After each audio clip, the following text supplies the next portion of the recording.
Hello, chào cả nhà ha. Hôm nay mình làm video để chia sẻ với cả nhà một quyển sách rất là hay, cũng là tiếp tục nằm trong bộ dạy con làm giàu. Là quyển lần trước thì mình đã giới thiệu quyển số 1, số 2, lần này là quyển số 3. Quyển số 3 có tựa là hướng dẫn đầu tư để trở thành nhà đầu tư lão luyện.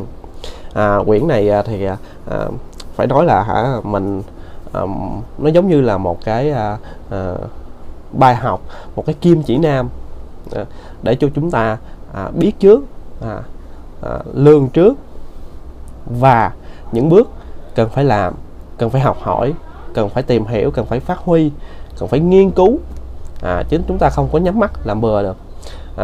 Ví dụ như là trước tiên là ở đây nó có cái từ gọi là đầu tư, thì trước tiên mình sẽ phân tích cho các bạn giữa hai vấn đề mà mình thấy mọi người thường hay nhầm lẫn. Đó là vấn đề giữa chữ đầu tư và cái chữ mà dấn thân ra khởi nghiệp.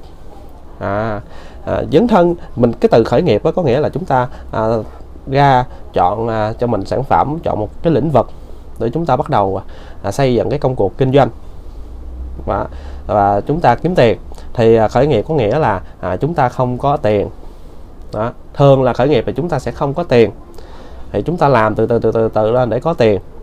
Còn đầu tư thì phải có tiền, thì chúng ta lấy tiền để chúng ta đầu tư. Cho nên là khi mà chúng ta không có tiền thì chúng ta đi khởi nghiệp, và khi mà chúng ta có tiền rồi thì chúng ta mới đi đầu tư. Chứ nếu mà chúng ta không có tiền thì có cái gì đâu mà để chúng ta đầu tư đây. Nhiều người hay nhầm lẫn là tôi đầu tư vốn để mở ra một cái tiệm bán bún bò để hàng ngày bán bún bò kiếm tiền. Nhưng mà thật ra cái đó không phải là đầu tư, cái đó là bước ra khởi nghiệp. Mở một cái quán ăn, mở một cái cửa hàng bán quần áo, mở một cái xe cà phê. Chúng ta bắt đầu từ con số nhỏ hoặc là từ số 0, chúng ta đi lên, đó gọi là khởi nghiệp. Và khi chúng ta và cái khởi nghiệp đó tạo cho chúng ta một cái doanh nghiệp, và cái doanh nghiệp đó mang về cái dòng tiền cho chúng ta, và từ cái dòng tiền đó chúng ta mới lấy cái dòng tiền đó chúng ta đi đầu tư để cho nó sinh sôi nảy nở. Cái đó thì lúc gọi là mới gọi là đầu tư. Đầu tư là một cái bước sau dành cho có tiền rồi. Thì đầu tư thì cũng giống như là đi khởi nghiệp, cũng giống như là học lái xe, cũng giống như là nấu ăn, cũng giống như là đi học đại học. Chúng ta không biết thì chúng ta làm như thế nào? Không biết thì chúng ta nên đi học thôi. Khởi nghiệp nè, chúng ta kinh doanh thì chúng ta phải học kinh doanh, chứ không phải mà tự nhiên mà nhắm mắt mở ra một cái công ty, mở ra một cái xưởng may, mở ra một cái nơi bán quần áo, hay là mở một cái tiệm quán ăn. Không có nhắm mắt làm bừa, không có hên xui, không có nhờ vào cúng kiến này kia nọ. Rồi không phải tại mình đẹp, không phải tại mình nấu ngon, không phải tại mình có cái bí kíp gia truyền. Nó là nhiều yếu tố khác, và nó liên quan tới vấn đề là kinh doanh. Và chúng ta phải học kinh doanh để chúng ta biết thế nào là kinh doanh, thế nào là sale, thế nào tìm kiếm khách hàng, thế nào chăm sóc khách hàng, quảng bá thương hiệu, làm thương hiệu như thế nào. Đó là về vấn đề là kinh doanh khởi nghiệp. Còn chúng ta muốn hồi trước chúng ta không biết chạy xe, chúng ta bước lên chiếc xe rất là thấy ghê. Chiếc xe mà nhích ra một cái là chiếc xe chạy eo luôn. Đó là tâm lý của những chị em phụ nữ á. Lên chiếc xe nhích ra một cái là chạy một cái eo luôn, cảm thấy rất là sợ đó. Và khi mà chạy rành rồi đó thì chị em phụ nữ chạy còn hơn cả đàn ông nữa các bạn ơi. Các bạn để ý nha, ra đường để ý nha. Này mình không phải là nói chế giễu gì hết, mình chỉ nói vui thôi. Quan sát kể cả xe gắn máy và xe hơi, thì phụ nữ chạy xe điêu luyện và ghê hơn đàn ông rất là nhiều. Mấy anh thanh niên thấy nẹt bô vậy thôi, chứ chạy không bằng mấy chị em phụ nữ đâu. Đặc biệt mà nói về xe hơi nữa. Thì cái đó liên quan tới vấn đề tâm lý thôi. Chúng ta chưa tiếp xúc tới, chúng ta nghĩ, hoặc là chúng ta mới vừa tiếp xúc ít, chúng ta nghĩ là nó khó, nó là nó rủi ro, mình không biết gì cái đó. Cái đó nó khó làm lắm, khó thành công lắm. Thì để biến khó thành dễ thì chúng ta chỉ có một việc đơn giản, rất đơn giản là chúng ta học thôi. Thì khởi nghiệp cũng vậy, chúng ta đi học kinh doanh, Rồi lái xe, muốn biết lái xe thì chúng ta đi học lái xe, muốn biết về kế toán thì chúng ta đi học kế toán. Chúng ta dành 4 năm ra để học để lấy một cái bằng mà. Thì trong khi đó thì cái việc đi đầu tư cũng vậy, đi đầu tư thì chúng ta cũng phải học đầu tư, không có nhắm mắt nhắm mũi làm bừa. Chúng tôi giống như là mình có một số tiền lớn, xong cái bắt đầu mình đi đầu tư lung tung. Mình nói ví dụ như là một cái người nào đó họ có 100 tỷ, thì khi họ đầu tư sai lầm ở 1 tỷ hoặc 2 tỷ thì cái số tiền người ta mất thì có thể là nó lớn, nhưng mà so ra người ta cũng không có đau khổ.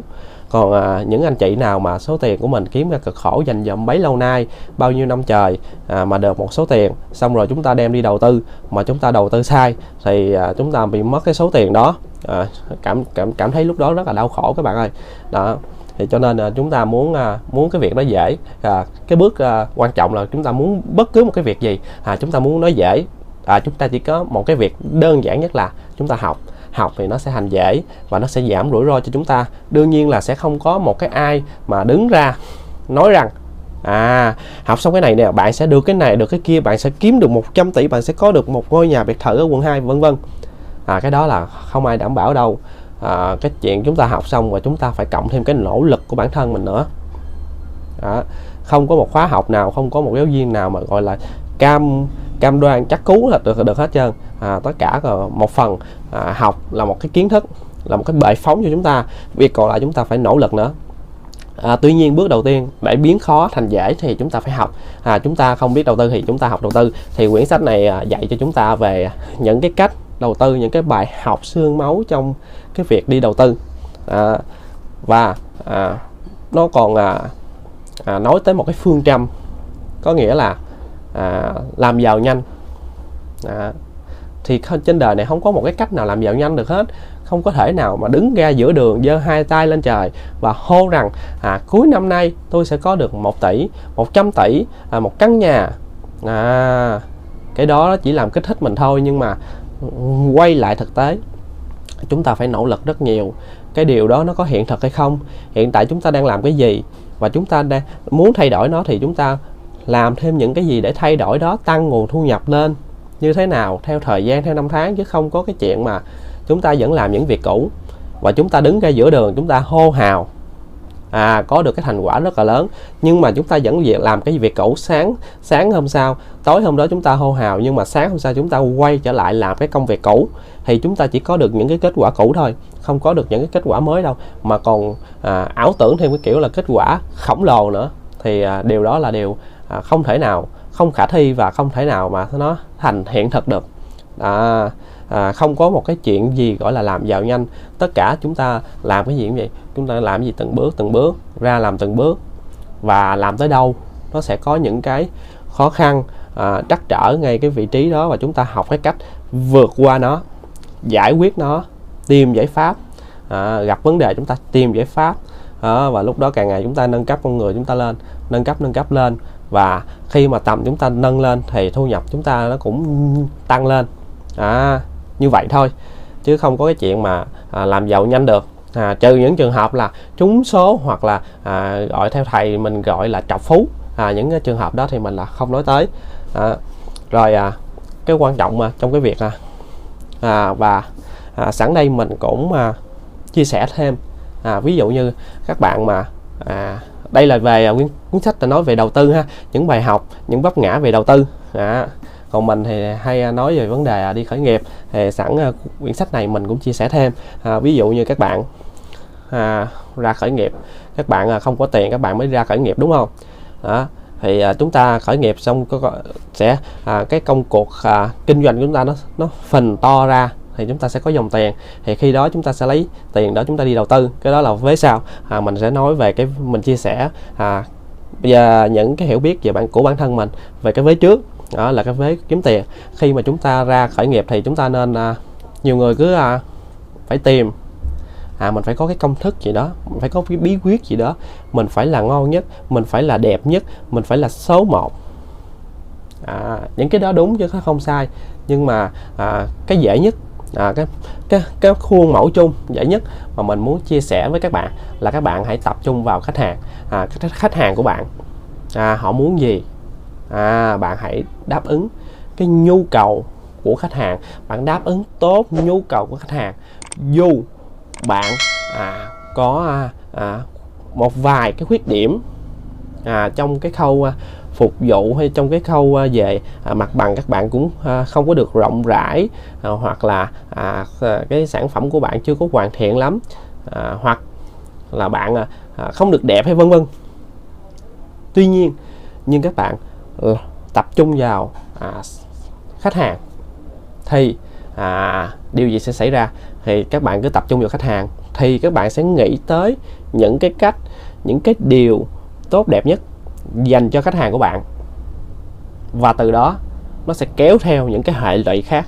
Bạn muốn tốt nhất cho khách hàng của bạn thì bạn phải sao? Bạn phải nâng cấp cái này, bạn phải hoàn thiện cái kia, bạn phải phát triển cái nọ. Đó, thì tự động cái mục tiêu mà tập trung vô chăm sóc khách hàng, lo cho khách hàng đó, nó sẽ kéo theo những cái hệ lụy phía sau. Đó là sản phẩm của bạn sẽ phát triển hơn, cái tiệm của bạn, cái quán của bạn, cái công cuộc kinh doanh của bạn nó càng ngày nó càng phát triển hơn, hoàn thiện hơn, chuyên nghiệp hơn, hài lòng khách hơn, và dễ giữ chân khách hàng, và làm cho khách hàng quay lại truyền bá giùm chúng ta. Đó là một cái công thức mình thấy đơn giản nhất khi mà chúng ta mới bước ra khởi nghiệp. Chúng ta chỉ cần tập trung vô khách hàng, lo cho khách hàng, chăm sóc khách hàng tốt nhất, tìm khách hàng. Tại vì sao? Nó cũng là một cái khía cạnh đó. Khi bạn tìm được nhiều khách hàng bạn sẽ có tiền các bạn ơi. Mới ra mà chúng ta không có nhiều vốn, thì khi mà chúng ta kiếm khách hàng là chúng ta đang kiếm tiền về. Chúng ta đừng có nghĩ là